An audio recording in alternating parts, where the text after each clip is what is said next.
Light केली वाटतं. तुमचं खूप खूप मनापासून अभिनंदन करतो. खूप तुम्हाला शुभेच्छा देतो की कोणीतरी एक तरुणी जेव्हा गावातून पुढे येते आणि तिच्यासोबत इतका संपूर्ण गाव तिच्या पाठीमागे उभं राहतं, खरं तरी आनंदाची गोष्ट आहे. असं तालुक्यात पहिल्यांदाच किंवा म्हणजे एक ठराविक वेळात असं काहीतरी झालं असेल असं मला वाटतं.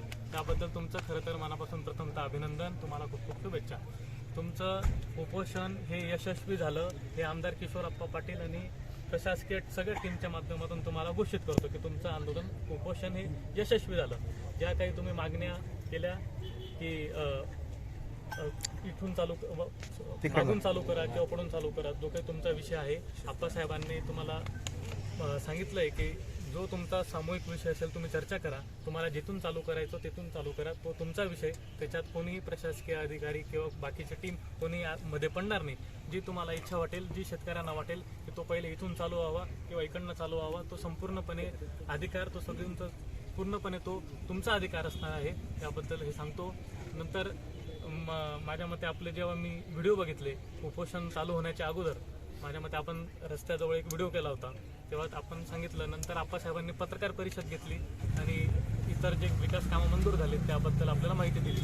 माझं खरं तर एक बहीण भाऊ म्हणून तुम्हाला एक असं सांगणं होतं की इतकं उपोषण करण्याची आवश्यकता नव्हती. इतके सगळे माझे वडीलधारी मंडळी आहेत, सगळ्यांची तब्येत खराब आहे, कोणाच्या घरी प्रॉब्लेम आहे, असं करण्याची काही आवश्यकता नव्हती असं मला वाटतं. कारण की आप्पासाहेबांनी पहिलेच पत्रकार परिषद घेऊन आपल्याला सांगितलं होतं की हा रस्ता मंजूर झाला आहे, फक्त प्रशासकीय मान्यता येण्याची बाकी होती.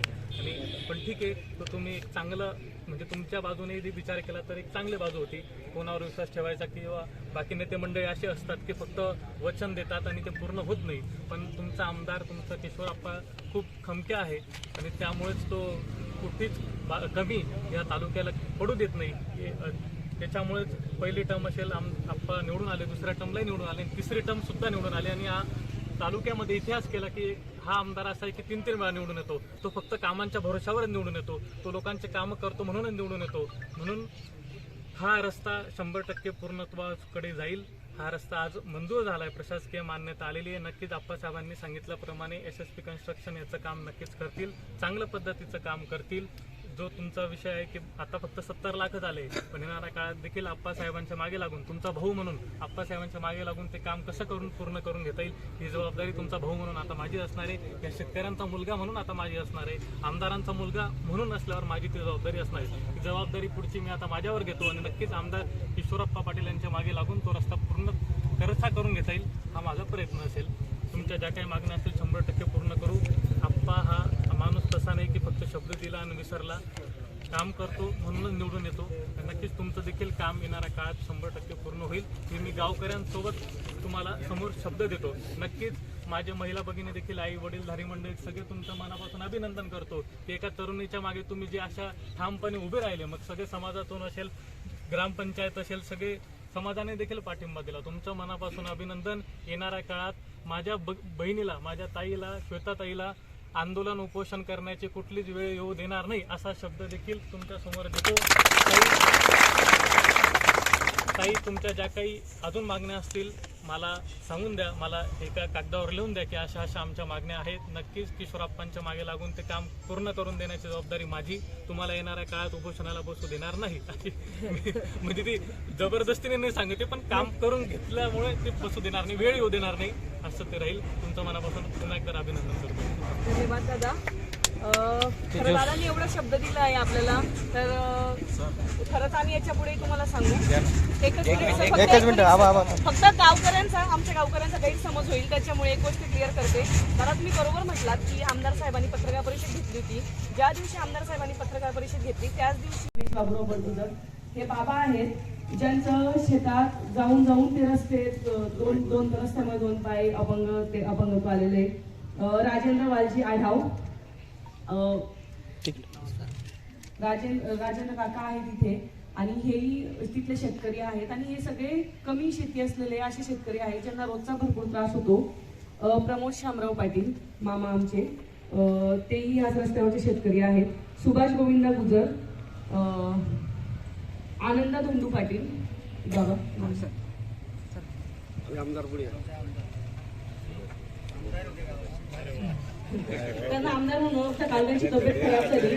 ते 70 वर्षाच्या आहेत, त्यांना आम्ही नाही सांगितलं होतं तुम्ही उपोषणाला बसू नका, पण त्यांचं म्हणणं होतं मला इतका त्रास झालाय तर मी बसेलच, कारण की हा माझा प्रश्न आहे. मग काल आम्ही त्यांना बळजबरीने उपोषण सोडायला लावलं, दवाखान्यात भरती केलं. तुमचं उपोषण एक उत्स्फूर्तपणे होतं की त्याच्यात आम्हालाही सहभाग व्हावा लागेल अशी इच्छा आमची झाली, तर त्यांचा तो स्वाभाविक आहे. सुभाष काका, सुभाष गोविंदा गुजर यांच्या मुलाचं काल लग्न ठरलंय घरी आणि हे इथे उपोषण आलंय. आज मुलीचं लग्न ठरतंय घरी, हे उपोषण आलंय. तर हे सगळं स्वतःचे वैयक्तिक, म्हणजे हा प्रश्न इतका मोठा आहे की त्यांना वैयक्तिक काहीच वाटत नाहीये की आमचा हा प्रश्न सुटला पाहिजे असं वाटतंय. नंतर गजानन अर्जुन पाटील यांच्या मुलीचा पाय फ्रॅक्चर आहे, तरी ती इथे आहे. तर ही यांची नावं घेण्याचं कारण म्हणजे यांना परत परत मी हेच सांगते की हे असे शेतकरी आहेत ज्यांना रोज 1 मिनिट पण वेळ नसतो, सगळं शेतीवर त्यांचं अवलंबून आहे. त्यांच्या घरचे कार्यक्रम सगळं असताना, घरच्या दुखापती असताना हे इथे बसलेत. त्यांच्या कुटुंबाचे लोक रडत आहेत. एक 12 वाजता यांची मुलगी रडत आली होती परवा रात्री आणि इतकी घाई मोकळून रडत होती, आम्ही सगळे झोपलेलो होतो.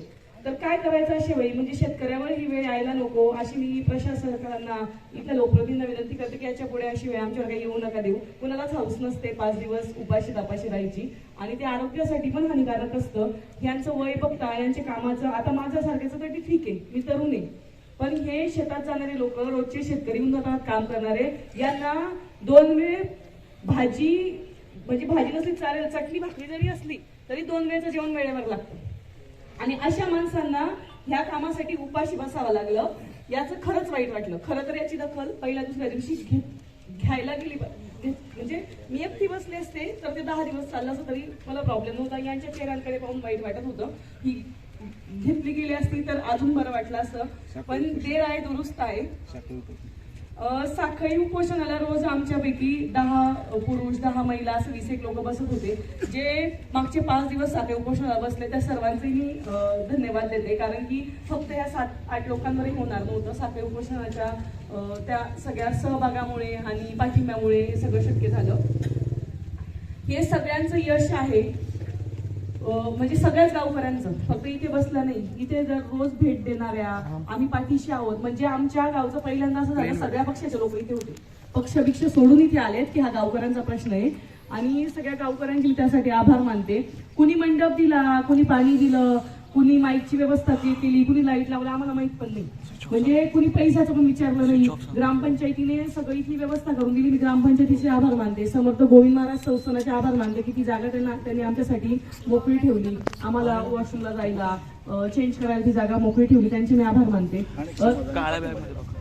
अनेक गावातल्या सगळ्या समाज मंडळांनी आम्हाला पाठिंबा दिला, त्याचा ऑफिशियल लेटर आम्हाला दिलं, त्या सगळ्यांचे मी आभार मानते. आपलं पोलीस प्रशासन आहे जे 24 तास इथे हजर होतं, त्यांचे आभार मानते. आपलं सरकारी दवाखान्याची जो सगळा स्टाफ आहे ज्यांनी आम्हाला सर्व्हिस दिली, त्या सगळ्यांचे मी आभार मानते. सगळ्यात महत्वाचा रोल आहे पत्रकारांचा होता, पत्रकारिता आहेतच आता.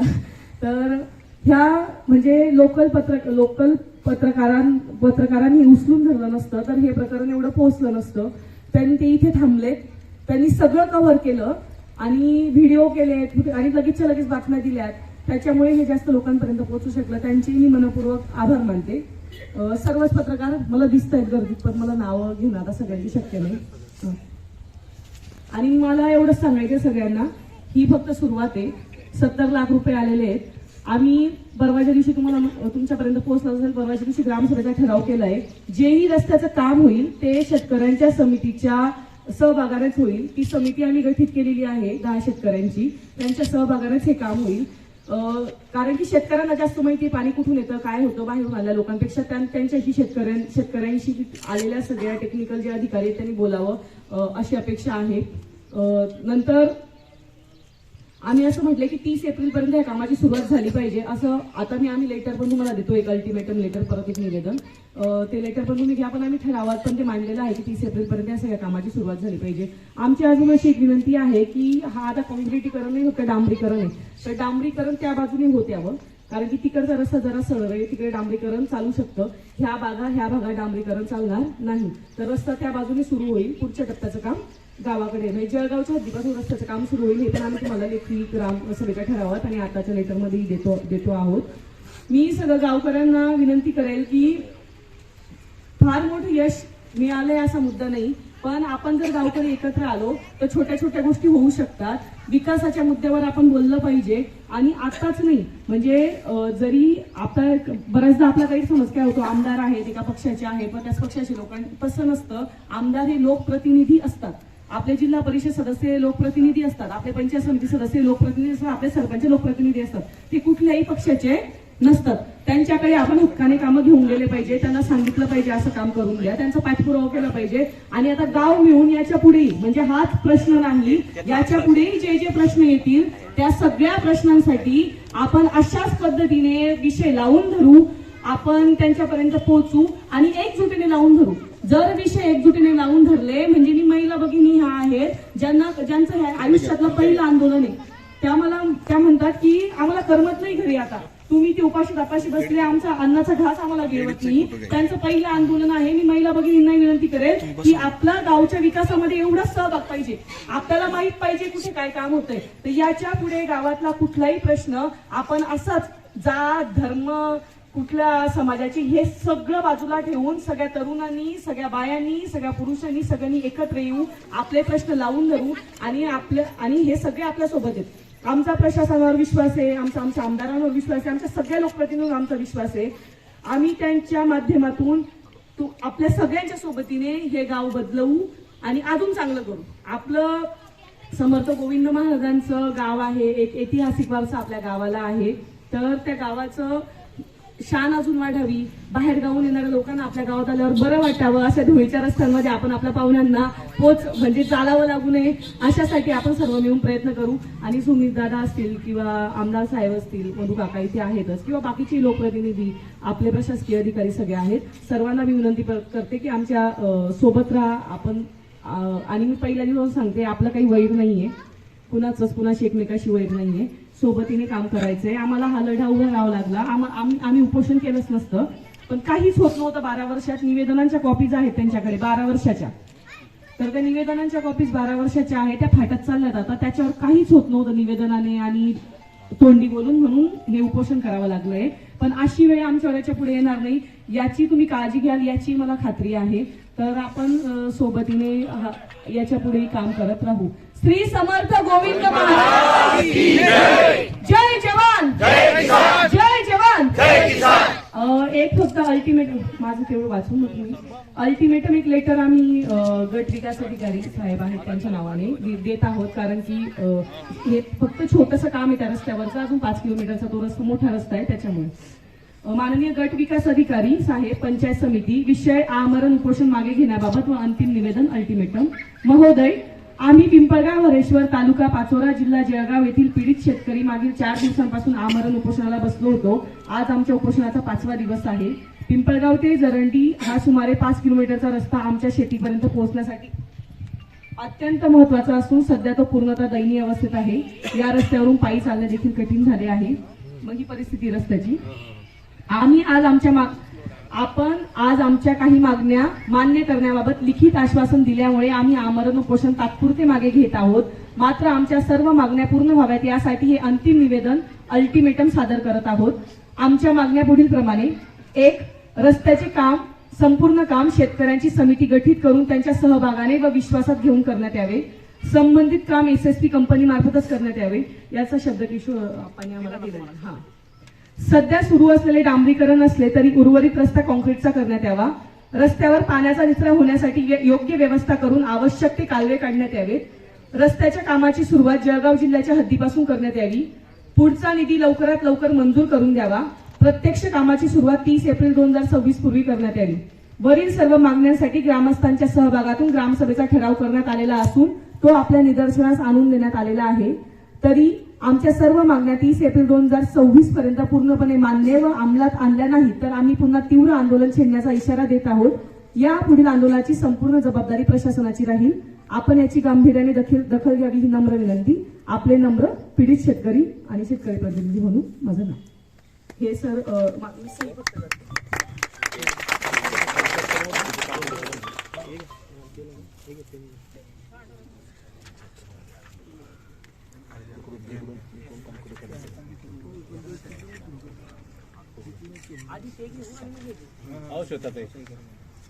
जे लोकांचं असं म्हणणं आहे की रस्ता आपण इकडनं तिकडे बनतोय, आपण तिकडनं इकडे करायचं म्हणतोय.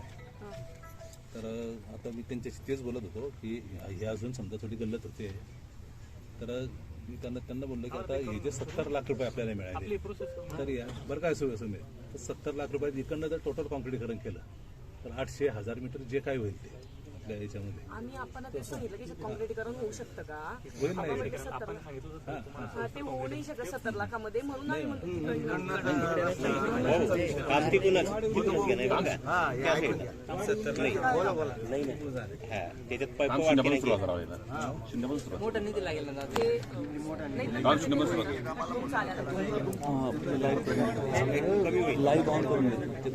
उलटे फिरवा लागेल. माझा आहे तो शूट करा, तुम्हाला फोटोज बिटोज काढलेत मी काही असे. जवान जय जवान जय किसान, गोविंद महाराज की हर हर. तर सर्वप्रथम हे 5 दिवसांचं जे शेतकऱ्यांचं आमरण उपोषण सुरू होतं जुना दरंडी रस्ता करण्यासाठी, तर आता बाकी जी मान्यता वगैरे आपण केली, तर आता उपोषणाची जी सोडवायची सुरुवात आहे. आमच्या गोविंद महाराज मंदिर संस्थानचे शिवानंद महाराज यांच्या हस्ते आमरण उपोषणाची सोडवण्याची सुरुवात त्यांनी आनंदा धोंडू पाटील यांना पहिल्यांदा बसून जा.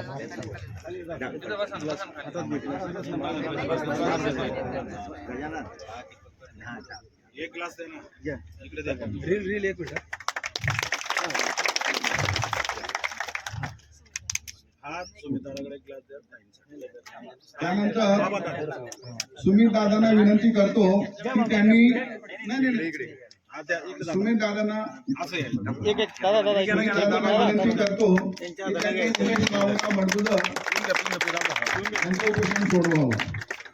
त्यानंतर इतर जे कोणी पदाधिकारी आहेत, राजेंद्र वाली आढाव, प्रमोद शामराव पाटील, सुभाष गोविंदा धुगर, गजानन अर्जुन पाटील, इतर अधिकाऱ्यांनी आणि श्वेता सीमा विनोद पाटील यांचा आग्रह आहे की 2 महिलांच्या हस्ते ते त्यांचं उपोषण सोडणार आहे. त्या 2 महिलांनी कृपया पुढे यावं. या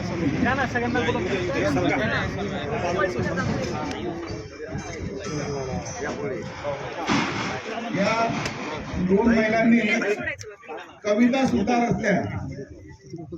मनापासून त्यांचा उपोषणामध्ये सहभाग आहे आणि त्यांनी घटना जोडलेल्या आहेत. उत्स्फूर्तपणे त्यांनी कविता लिहिल्या, कविता गायल्या. तरी त्यांनी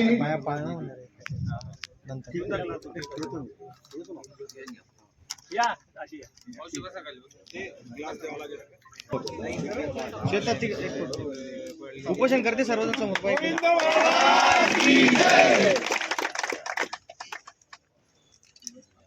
त्यानंतर या दोघी भगिनींनी पाळणा म्हणावा अशी मी त्यांना विनंती करतो. आमचे रोज रस्त्यावर गाणी रचलीत आणि म्हटली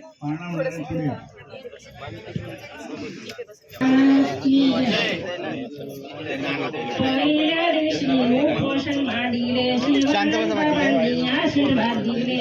दुसऱ्या दिवशी अधिकारी आले, तिसऱ्या दिवशी आश्वासन दिले, गोविंद गोविंद गोविंद.